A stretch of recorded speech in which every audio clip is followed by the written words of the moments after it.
My mom remembers how the horses were ferried to Mackinac Island from Michigan in the 1940s.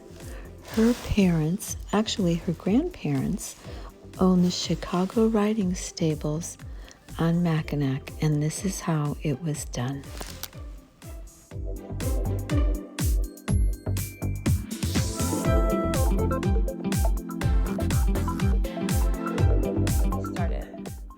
This is how Ma did when she was a young girl and they took the horses from Michigan to Mackinac Island. From the time I was about 10 to 15. 15 was the last. I was 15 when they sold it. And what we did was we wanted to be up there when the season opened about Memorial Day. So Grandma and Grandpa would get people to ride the horses down to where the steamship at Detroit Harbor. And then we would get in our car, it was 300 miles, and race up there before the horses got there. We could go faster than the steamship. And then when the horses came, we unloaded them and rode them or walked them up to the stables. We kept about 20 or 30, probably 20 some horses up there for public riding. Oh my gosh, for one thing, where were the steamships? They come in between Detroit and Chicago. On the Lake Michigan? Lake Michigan. Okay, that's what I didn't get. Yeah. Okay. And so they would putt up there, and then we'd have to bring the horses down to the stable, this place here. And they had things back there in the stable.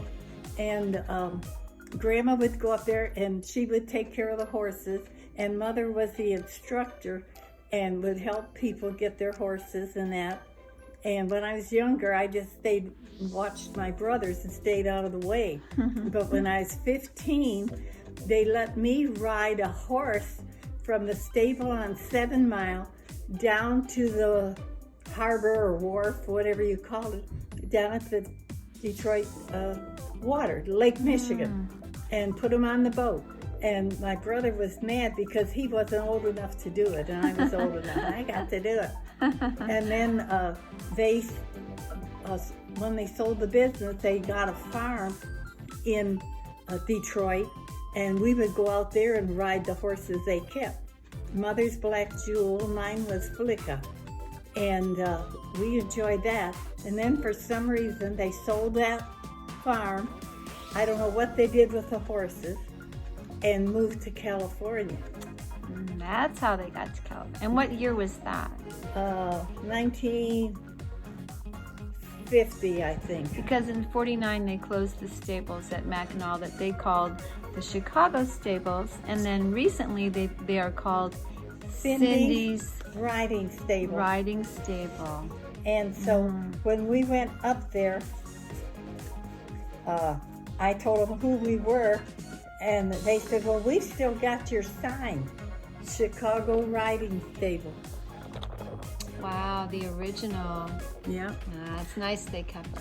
And then they were remodeling, and the last time I went up with Glenn, they showed me a picture of the earlier, because they started about the 1920s somewhere, they showed a picture of a lady riding side saddle, which was style. A lady didn't ride astride years ago.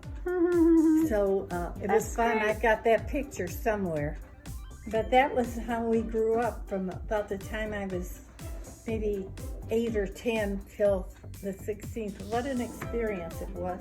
And then I had to stay home in the city of Detroit, and it was hot.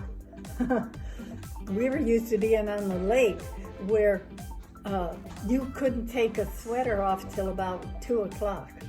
It was, and people that had asthma, they would come up there because they could breathe better, because it's a 9-mile diameter island with the fogs and breezes of being surrounded by water. And did you go sit on the bridge on the porch all the time back then? No, across from the stable was a big hill, and we'd go up there and play on the hill because there was no streets around. And I had a girlfriend named Dixie, and we liked to sing.